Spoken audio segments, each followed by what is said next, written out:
Hello, and welcome to this week's live. Myself and Jess. No, Stephen, I'm afraid this week. He'll be back with us next week, though. And our topic today is how to increase your sales and multiply your profits with marketing to suit you. So, if you don't know who we are, I'm Una Doyle, business strategist and coach, and I'm joined today with Jessica. So, Jess, do you want to do a quick intro for yourself? Hi, yes. So for those of you who don't know me, I'm Jess. I work with my clients to make sure they're outsmarting and outselling the competition through the brand, increasing more than repeat buyers. I do that through taking them through my 6-step brand loyalty process, which, transforms the brand into one that's attracting more people that buy over and over again. Fantastic. And for those of you who don't know, I help businesses to unlock 50K or more in only 50 minutes. So ask me for a free video as to how do I do that. And if you want to experience this for yourself, you can go to a workshop that I'm doing at the end of the month, which is getting closer and closer now. How fast has this month gone by? It's just been like, phew. Has it been the same for you, Jess? No, it has. And I keep thinking, how fast is the end of the year going to come up? Before we know it, it's going to be January, isn't it? Which I suppose ties in nicely to next week. We're going to start talking about, the next quarter planning and things like that. But yes, yeah, it comes around so quick. Yeah, absolutely. And I think one of the things, in order to plan effectively, people need to understand, well, actually, how can they increase their sales? How can they multiply their profits in ways that actually work for them?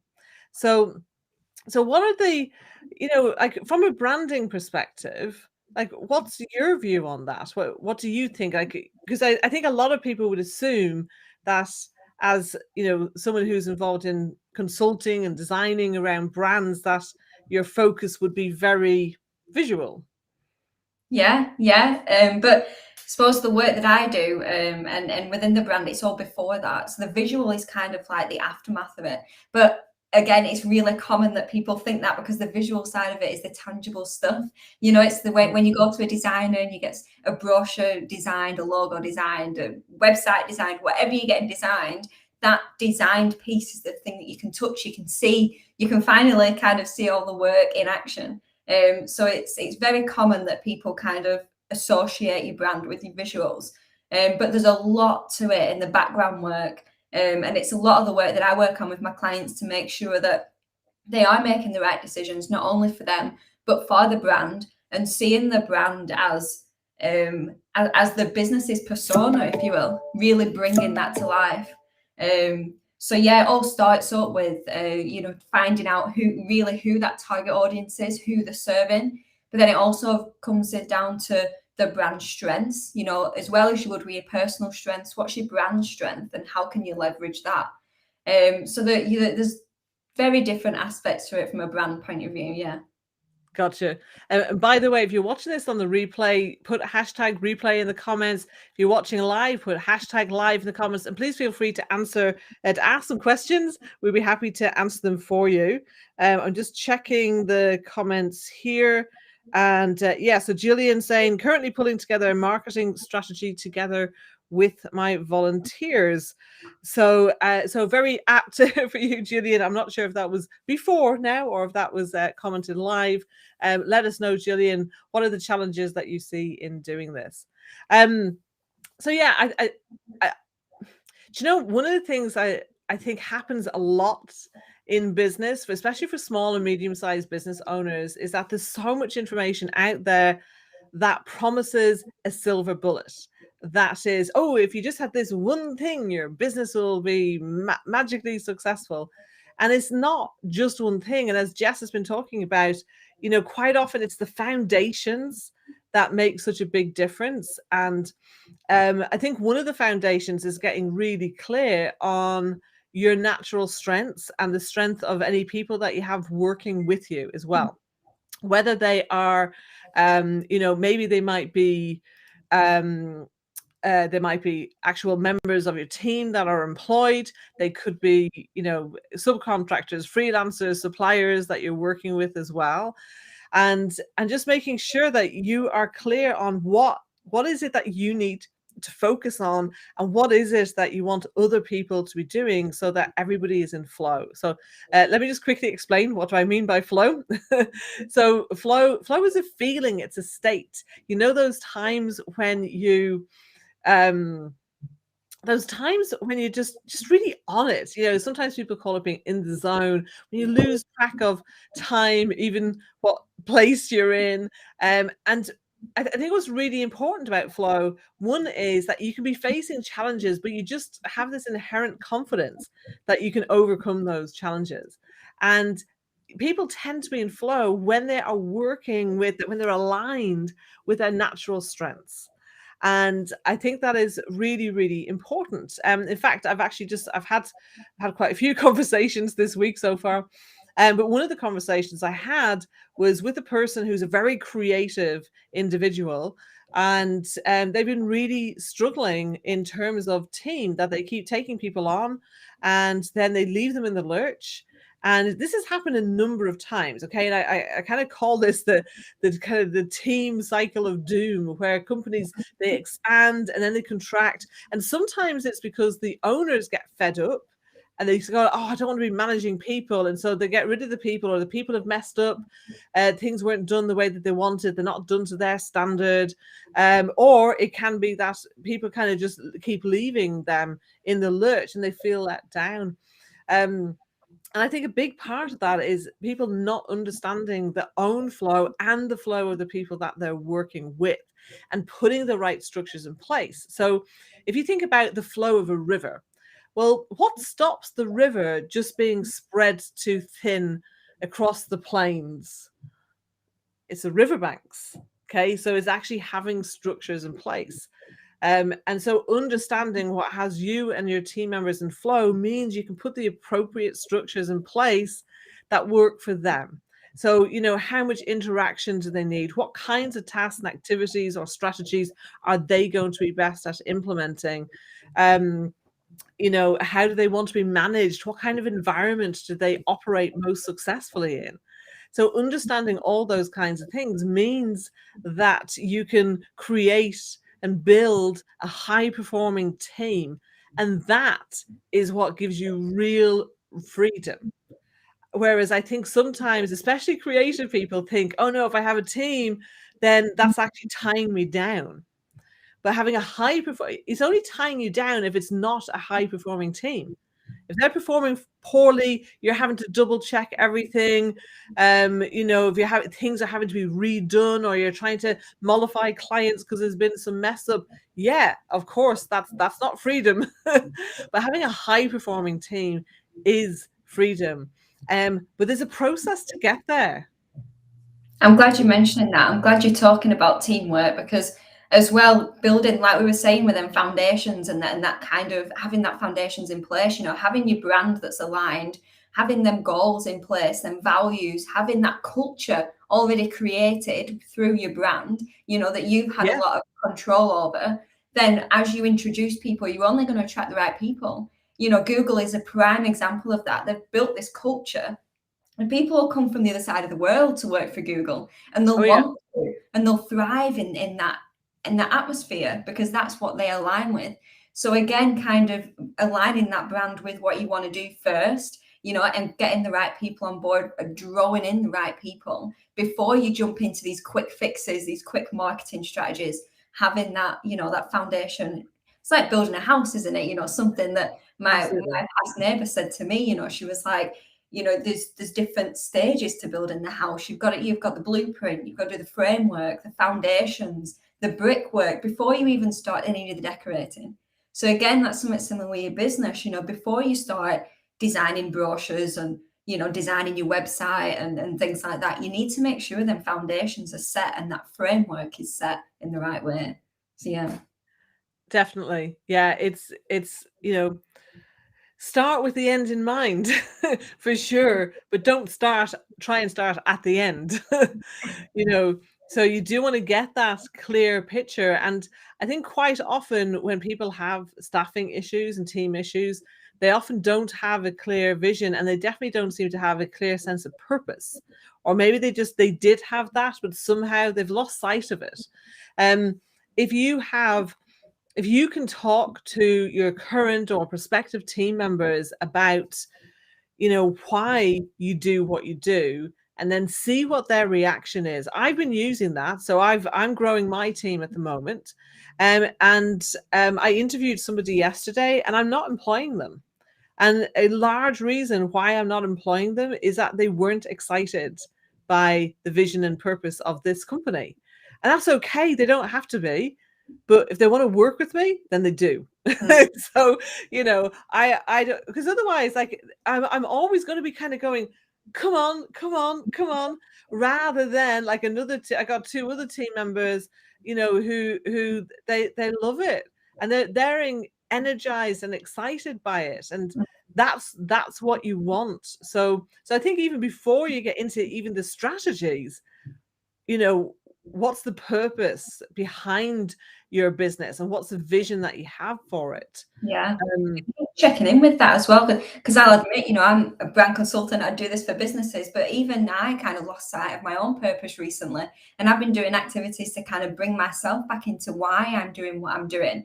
And then I found a whole new kind of culture that I can evolve my existing culture into. So this kind of work that you're doing, the framework, the foundations that you're doing, it is a working in progress, and it's something to keep touching on and keep doing, not creating it. Right, I've done that, box ticked, I'll put it in the drawer, and then I'll never look at it again. Which it's like people who create a business plan and then it's put on a shelf, never to be seen again. It's like, no, these things have to be living parts of your company. You've got to view your company as an organic living entity, and thinking about, well, in our bodies, like, it's amazing. Like, there's millions of processes going on, or certainly thousands anyway, going on all the time. But we have got millions of cells, and all those cells, like, some of them have formed organs, others form our blood, and kind of have the blood flow.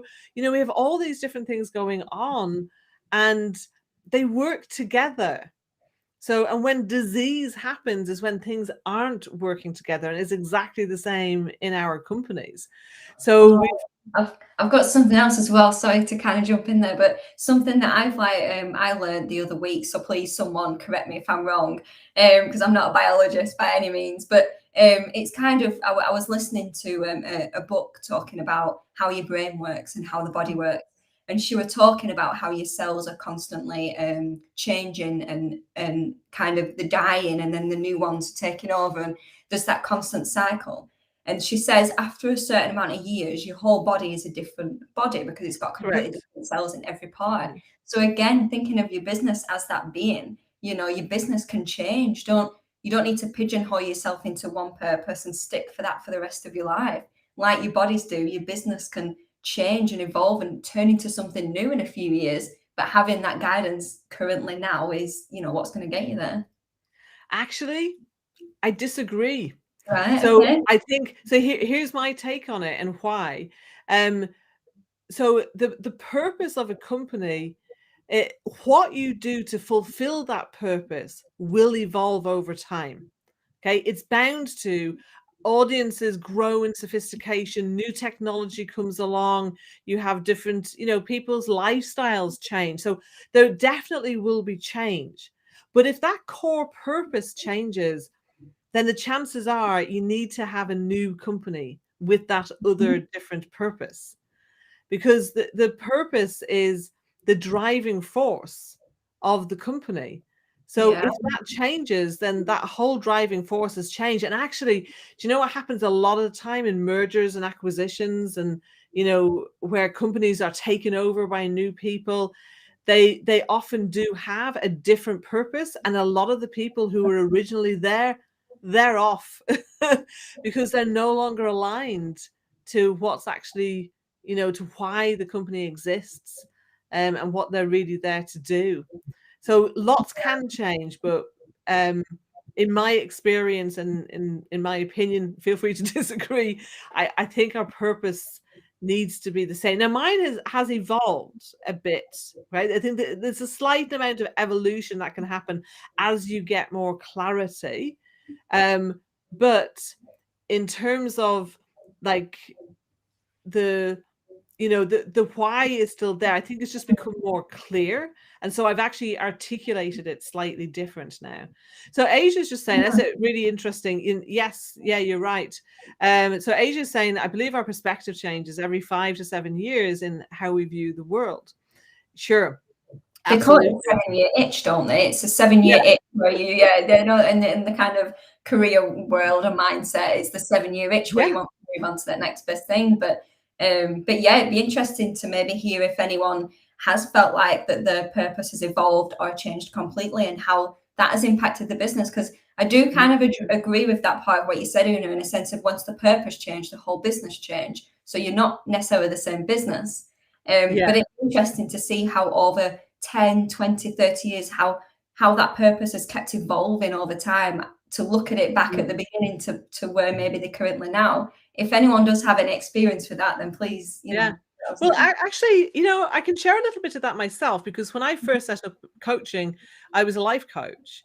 Now, I ended up coaching mainly small business owners, as it happened.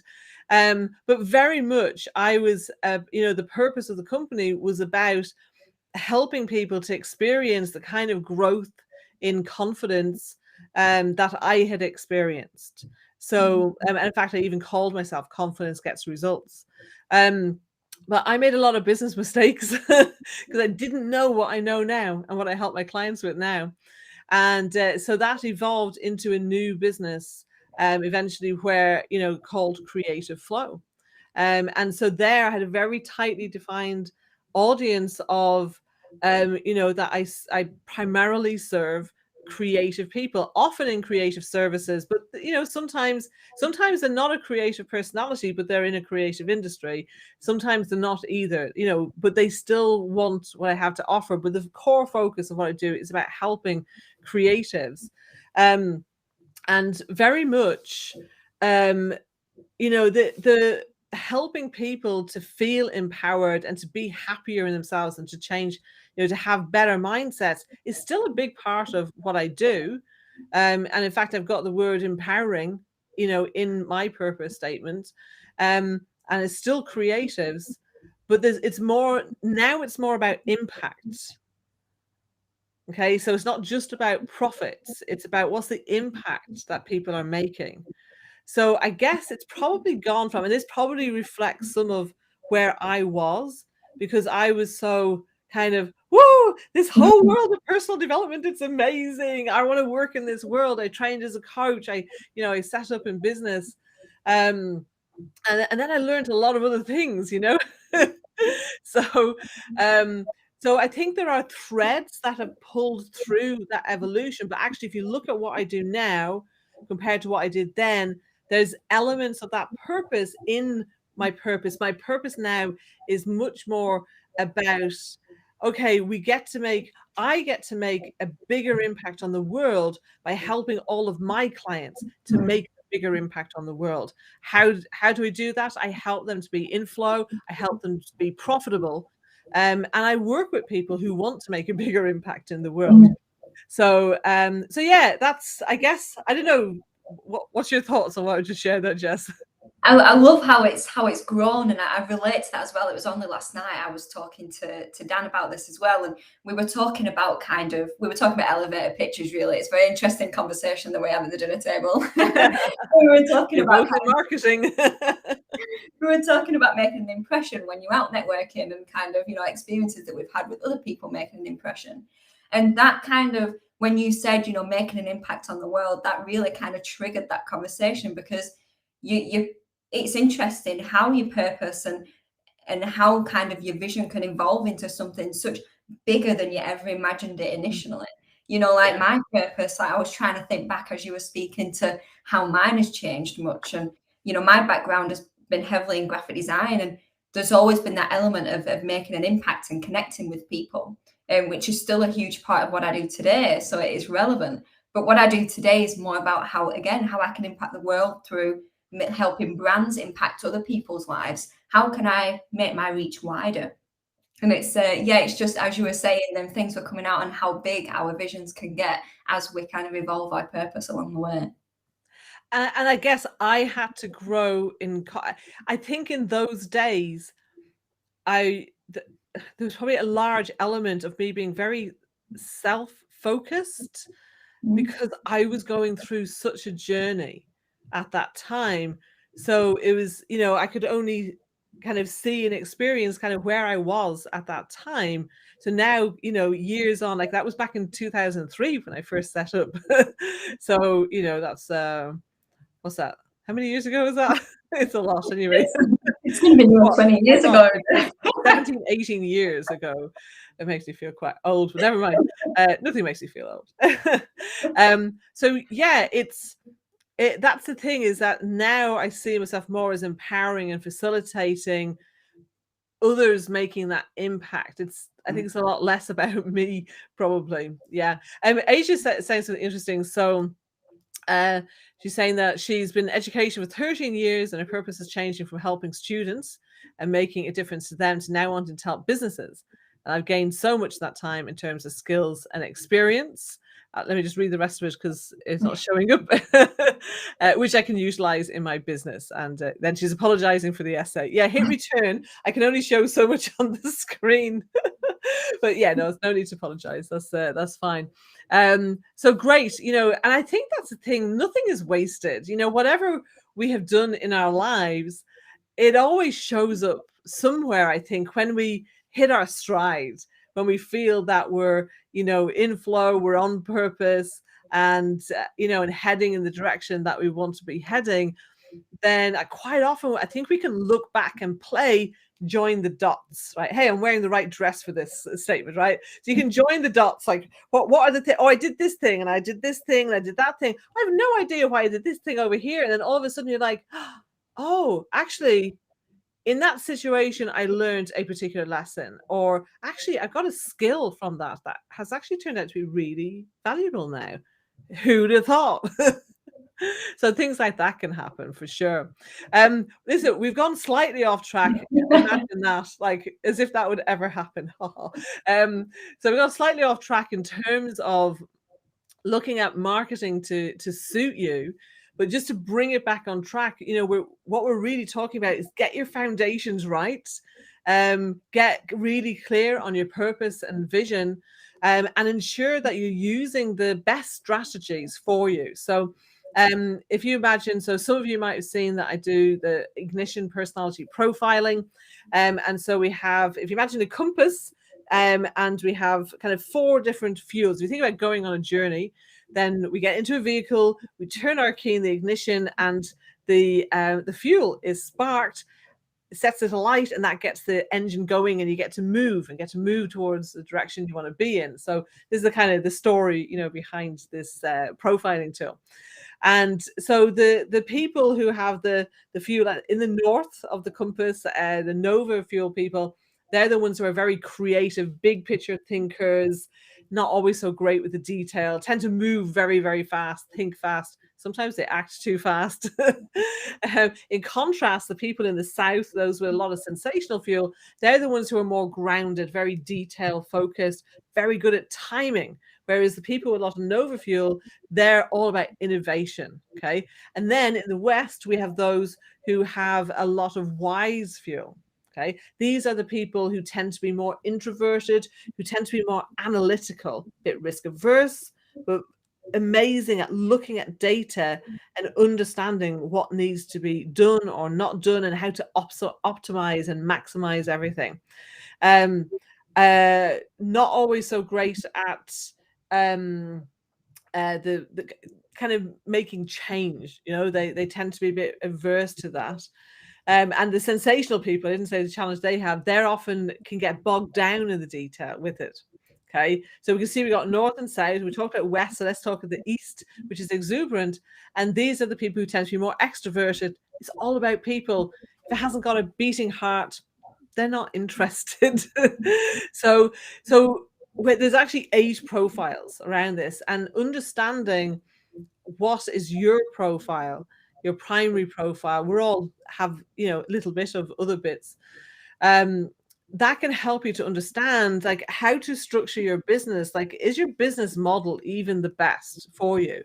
There's been a few times where I've talked to people where they either have they kind of have two or more businesses, or they have one business, but really within it, there's two different business models. And quite often that actually can destroy the business because they're being pulled in different directions. The operations to suit a product focused business is different to the operations to suit a service based business. Right. So the team you would hire, the way that you might market or deliver it, those kinds of things are going to be different. So I would say get clear on those. And there's more than just product and service. You've got kind of community types of businesses. You've got distribution and logistic type businesses. Essentially, most people think that Amazon is a product business, but Amazon hasn't created any products. But what they have done is they've created an amazing distribution system. Okay, so it's actually a distribution business is Amazon. So yeah, it's but they work with a lot of creators, or they sell the products created by those creators. Doing exactly what then people struggle to do, doing the challenges. I think another huge benefit of doing that as well, because I've done that process as well with you, and a huge benefit that I've experienced is if you're struggling with a task or a certain angle of your business, you do start, well, I started to doubt myself at certain times, and you get that imposter syndrome coming in. But once you're in tune with what your strengths are and what your weaknesses are, you can give yourself a break on that point. You can bring people in to help you with the stuff that your weaknesses, and not feel bad about it. Just think, okay, that's my weakness, but look at my strengths and look how I can leverage that. Absolutely. Now, it's never an excuse for bad behavior. We can't kind of go, oh, I'm no good at that, so no, I'm not going to bother. It's like there are certain aspects of your business that need to be taken care of. And as the business owner, we're responsible for that. So we can't abdicate that. But what we definitely can do is we can delegate. So we can delegate tasks and activities and processes, particularly for creative people. Actually, it's processes most often that they need to be delegating. So, and having someone who can come in and help create and implement those processes, that's really, I have someone who's brilliant at that, and who does that for other businesses as well. Makes a big difference. So I think that's key to understand. Like, if you're one of the exuberant, really extroverted people, then the chances are you probably do a lot of networking or sales calls, whatever way kind of floats your boat. But if you're someone who is more introverted and analytical, then you might struggle to do that, or certainly you wouldn't be like a social butterfly like some of the more exuberant people would be. But there are other strategies that you could be doing. So things like ads, things like SEO tend to suit people who have those analytical abilities, because there's a lot of data, that needs to. I've tried several times to learn about SEO, and it's a waste of my time because okay, I can learn so much, and then I just go, this is just too much data. I just can't deal with it, but I can understand the principles and strategies around it. Yeah, it's just like, no, someone else can do that. So just some examples of people understanding, well, here's the thing, actually, this I think is really key. Jess, have you ever procrastinated about anything? Yes, it'd be a huge lie if I said no. Yes. Exactly. Yeah, you and everyone else watching, right? Put hashtag procrastinator in the comments if you have ever procrastinated, and everyone else be writing that right now. So the thing is that there's two key reasons why people procrastinate. So one is because they have a fear of failure, and often a fear of success. Okay, pretty much the same thing. It's all fear. So there's some kind of fear going on that's stopping a person doing something. And the other reason is because what they're doing, or what they intend to be doing, is out of flow for them. So if you are planning to grow your business and you are not implementing certain marketing strategies and marketing and sales tasks and activities, then you've got to ask yourself, okay, which of those reasons is it? And by the way, it might be both. So if it is the fear stuff, then you got two choices. Do the inner work, okay, around that, or, as the book says, feel the fear and do it anyway. That works sometimes for some people, but not always. Quite often people will do it, but then they won't do it for very long. And if it's a thing of actually, yeah, I don't feel good doing this, it doesn't come naturally to me. And yeah, then change strategy. Okay, think about, well, what has worked for you in the past? Do more of that. Or find out, what are the strategies that you could be doing that would be more aligned to who you are. So don't try and become someone you're not. Become a better version of who you already are, is what I would say. I think that's one of the best things that you can do to increase your sales and multiply your profits. That's great advice. I love it. And I love how it's checking in with yourself, isn't it? However you do that, whether you journal, whether you sit and reflect, whatever it is, you need to take that time to check in with yourself, don't you, to be able to make changes. So yeah, I love that. Love that. Absolutely. Thank you. So Asia has been honest and has put hashtag procrastination up. So thank you for your honesty, Asia. Yeah. And listen, occasionally, it doesn't happen very often these days, I have to say, because I've structured my business so much that way. But occasionally there'll be something that I procrastinate over. But then me or my assistant will kind of go, Una, why haven't you done this yet? Oh, yeah, why haven't I done this yet? Actually, I don't want to do this. Can you do this, please? Is actually the answer she often gets. I think that's as well. That's another benefit. Once you know where you fit in this profile, and you can find the right people that fit the opposite scale of it. So you can find the right people that enjoy doing the exact opposite things that you enjoy doing, and then you can share the load. Yeah. I had a conversation with somebody just today, actually, and they're planning on hiring somebody. And when we talked about it, I said, well, make sure you hire someone who's the opposite of you, because you're like this and you need this. And I could see their brain ticking over and going, oh, yeah. So they clearly were going to, most people look to hire clones of themselves, because in their head, they're thinking, oh, if I could just clone myself, then my business would be really effective. No, if you cloned yourself, imagine having 4 or 5 people exactly like you in your business. It'd be a flipping nightmare. Yeah, so you typically want to have at least 3 different types of people. You can there's a way of doing it around the compass that you can have 3 people that covers off each of the 4 fuels. It's like a 3-legged stool. That's very stable. So you can do it that way. And then there might be some roles that you do actually want multiple people. Like you might have multiple salespeople, or you might have multiple designers, or do you know what I mean? But you want to, quite often people will try and build out that area that actually they feel most secure in, instead of building the area that is weakest for them, that they actually could really do that support. Yeah. So it's a lot, isn't it? Because it kind of it makes you think completely differently of how you operate your business.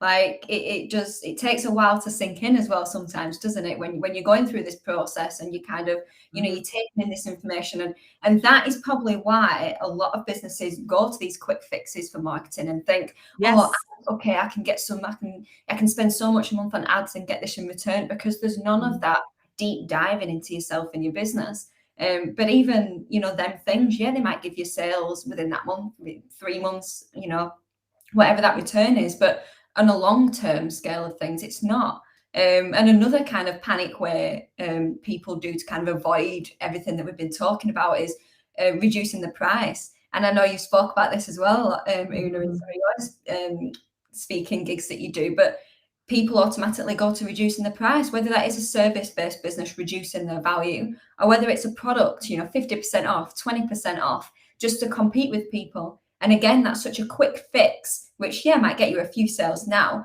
but how much harder are you going to have to work in the long run to keep that up, and get more profit in the long run? Absolutely. I'm just going to see, I'm going to try sharing something here. So this is a new thing for us. So let me just see if I can do this. Is that working? I can see it, yeah. Yay! Great. Okay. Oh, look, and you can still see us as well. Hello. I'm in a tiny window now. Okay, so these are 5 areas that are going to help you to increase your sales and multiply your profits for sure. Now, within these, you want to be focusing on the things that have you most in flow, and you want to be hiring people to compensate for it. Basically, it's about making our weaknesses irrelevant. Okay. Now, what happens with a lot of small businesses is that they're really focused on more leads and maybe focused on more conversions. But if they don't get the foundations right that we've been talking about, then that makes it so much harder to do that. Okay. But once you kind of have those things in place, the other areas are looking at, well, how can you actually have people buy more or buy more often? And so you've got to look at, well, what are the structures of your offers and what you have in your business to do that. And then you want to be looking at some strategies to increase your profits. So pricing is often one of those, cutting costs, like there's other things as well. And these are the kinds of things that I'm going to be going into these in a lot more detail in a workshop I'm running at the end of the month. And by the way, I've got a video that if you want to know more about this, drop me a comment below or send me a DM. I'll happily send you a video that goes into this in a lot more detail.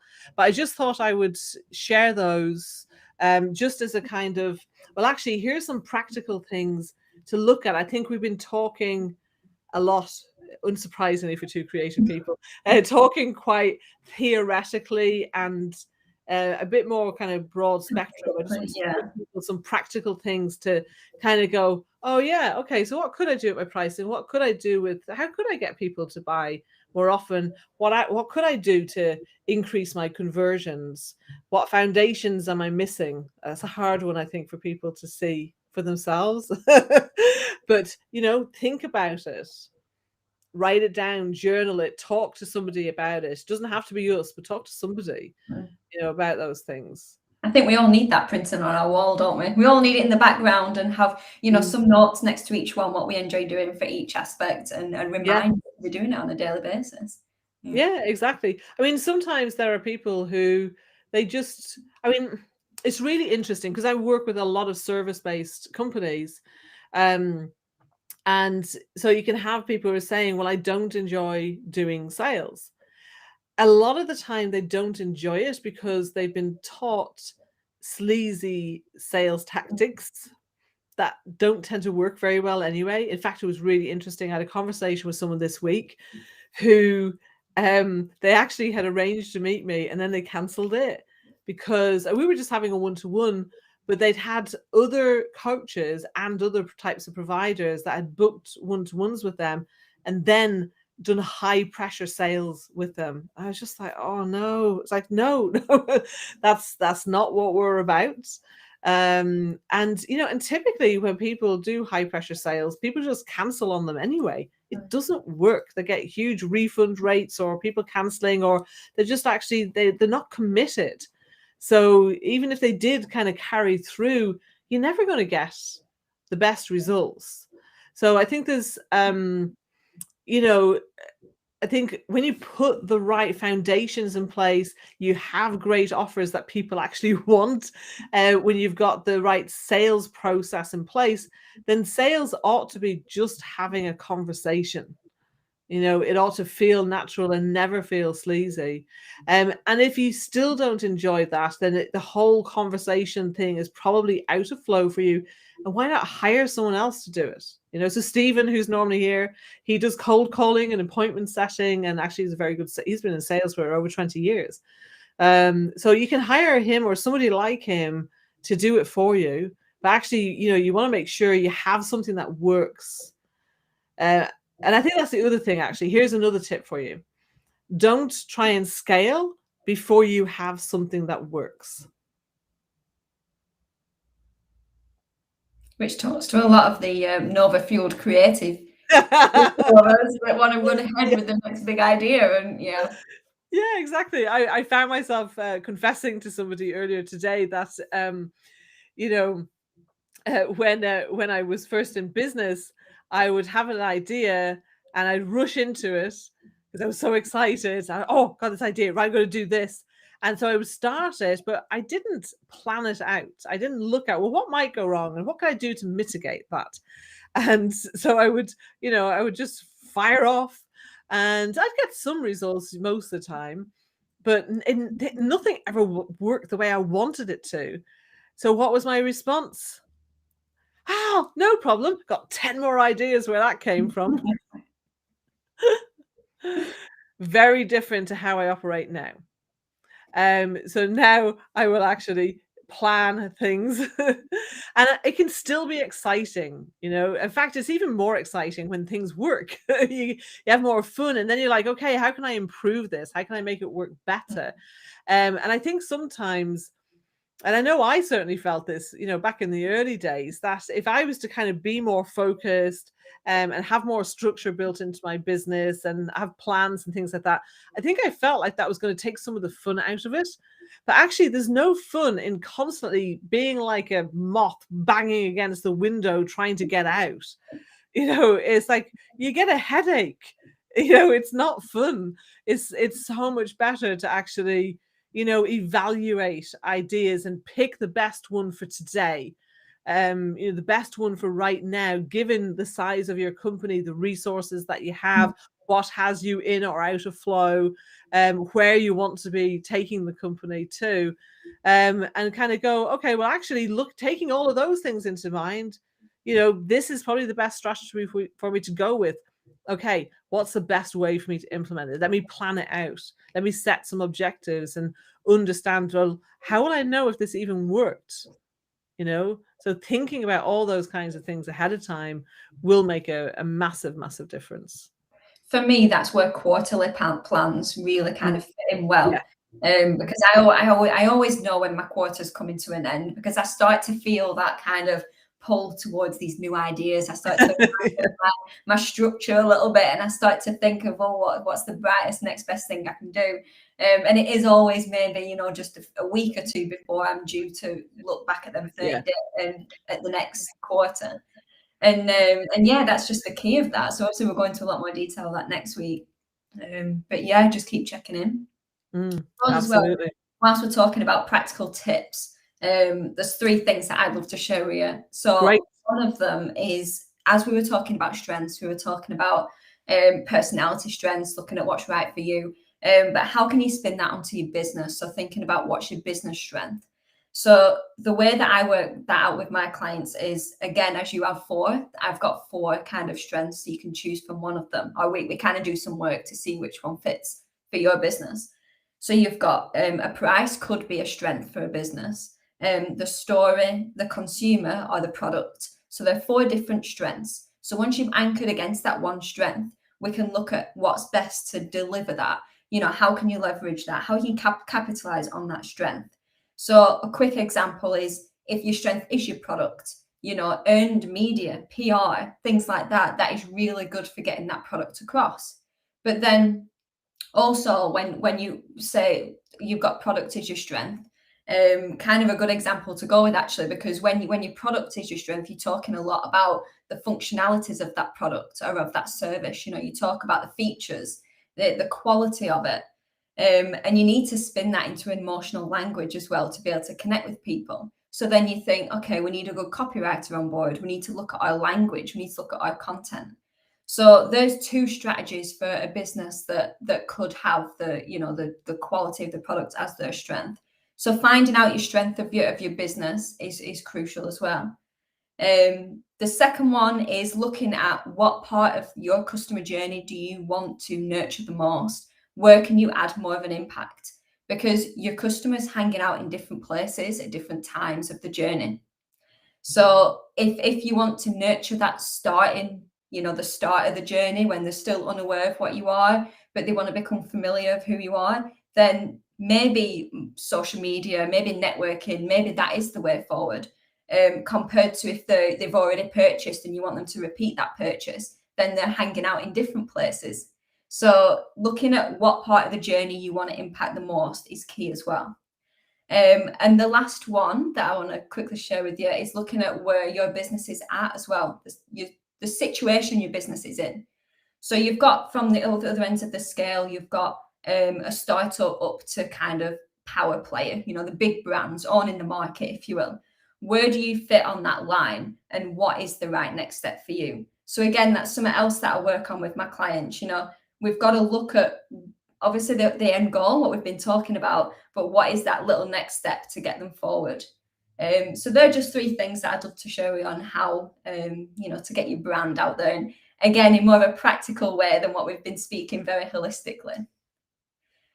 How would you capitalize on price? Okay, that's a really good one, because it kind of goes against a lot of marketing things. And we've all been saying, don't compete on price, don't compete on price. But for some businesses, the price is the strength. So how do we capitalize on that? Well, getting reviews, showing credibility behind what you're doing. You know, making sure that people aren't seeing your product as cheap, but you've got that kind of strength behind you as well. So getting good reviews, you know, sharing them reviews, getting customer insights as well, so you can communicate in a similar way to what your consumers want.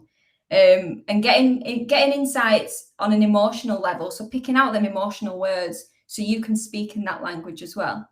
And then, as you can see, as I'm talking, the price isn't the forefront. You know, the price isn't the thing that you're shouting at people all the time, but you're backing that up with some credibility. So I suppose that would be my bit of advice on that. I hope that makes sense.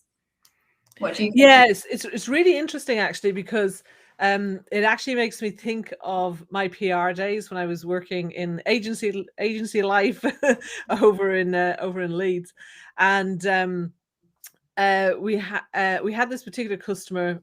I'm not going to say who they were, but this particular customer wanted to be perceived as good value. And the marketing people, the designers and all of that, they kept trying to up level the designs so that they didn't look cheap, but they did look like good value. And I think that's what you're talking about here. And it took quite a while for the customers to get it, that it's not about looking cheap, it's about looking expensive and being good value in comparison to what you're looking like. So it's that whole thing, isn't it, about how you kind of like, wow, oh, I get all that for that amount, gosh, that's really good.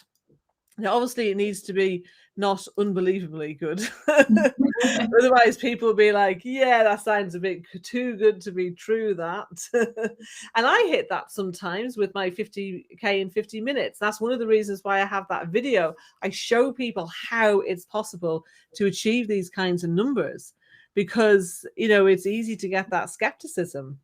So I think we need to look at, that looks a bit too cheap, it can't be good quality, or won't be good enough, it won't do the job that is intended to do, versus that's a bit much, let me go look elsewhere. Yeah. Has that okay, great. So Asia's just saying, yeah, it's the value the customers receive. Yes, makes sense. And actually, just as importantly as the value they receive is the value they perceive. Okay, we used to have a saying when I worked in PR, which is perception is reality. Okay, explain a little bit more, I think. Yeah. Okay, so if the reader, like in the PR sense, it was the reader's perception, or we're talking now about marketing businesses, the perception that a customer or a prospect has, that's their reality. Okay, so you have to be dealing with what their reality is. Now, I have this a lot where I initially talk to companies and they're saying things like, well, we're the best kept secret, or our customers love us, but when we go to new people, they're trying to push us down on price and they don't get it. Well, that's because there's an internal reality for you and for the customers and clients that you already have. Okay, so that reality is what they actually get. It's the whole brand experience, it's the whole customer service, the product or service, whatever it is. And Asia, it's partly expectations, but it's more than that, because you've got to be dealing with the reality that the customer is in. So if, say, let's talk recruitment, right? So a lot of people hate recruiters. Apologies, any recruiters that are watching, but you know that's true. Doesn't mean that they should. But a lot of people are like, oh my God, recruiters, blah, blah, blah. I was talking to a great recruiter recently, actually. So let me know if you want to know more about them. And they have a particular way of doing things. I was like, yes, love it. This sounds brilliant. But the reality is that most people's perception of recruiters is that they send you a load of rubbish. They pester you all the time. They don't do what you ask. They charge too much. They don't see the value in what's being delivered. So you could be the best recruiter in the world, but you have to deal with the fact that that's the reality that those customers are experiencing. So it's expectations plus, Asia, is what I would say. So then what you've got to be able to do is communicate the internal reality in such a way that it changes that external perception to match your internal reality. And that's actually sometimes a lot of the work that I'm doing, is helping people to be able to articulate what that is, structure it into their offers, their pricing, their operations, and their marketing messaging and activities to kind of get that out there. So yeah, hey, listen, I think this conversation has gone on. Like, this is what I love about these conversations. We start off with one thing and it kind of goes windy round, and we've talked about a lot of stuff today that I hadn't even anticipated that we would. Me too, but it's really good, and it does all really fit in, it does all really tie together. So it's good that these things are coming up. Yeah. And so look, if you're watching this now and you've had value from, this that we've shared with you today at no cost to yourself, make sure you're following us, comment below and let us know, what do you think? What are some topics that you'd love to hear about? And any questions that you have, we can come back and answer them, or we can maybe bring them into another topic that we're doing. Next week, we are going to be talking about business planning, marketing planning. So do come along with that. And thank you for that, Asia. Glad that you have found it interesting and hopefully helpful as well. So do feel free to connect with us and to reach out if you want to know more from either myself or Jess. We would be happy to hear from you. So any final thoughts before we wrap up, Jess? Not really. We've covered that much. My brain is kind of all over the place. So I might even need to look back at this video and kind of take some stuff in. But yeah, something that I just want to kind of maybe share my experience of finding my personal profile. So the profile ignition that you were talking about, Una, I've gone through that myself and I found it hugely beneficial.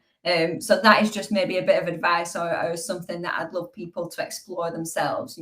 Whatever profiling that is, whatever profiling is right for you, look into that a little bit more, I think. Yeah, absolutely. And actually, I just remembered I have a free training on flow.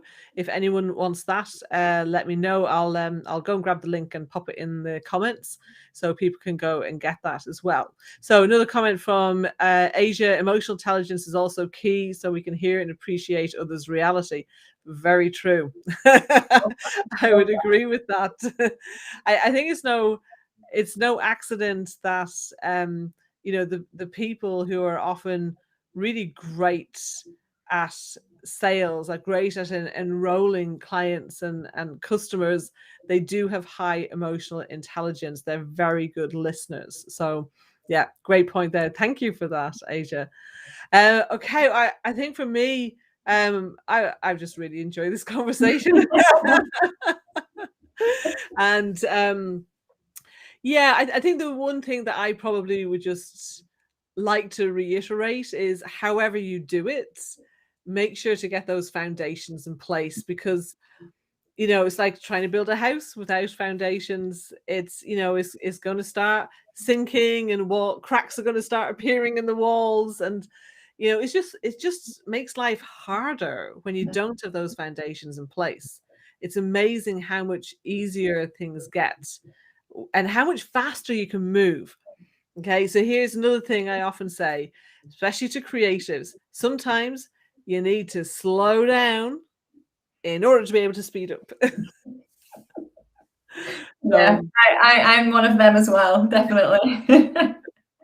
Exactly. I think I was too impatient for so many years that I wouldn't slow down and put those foundations into my business.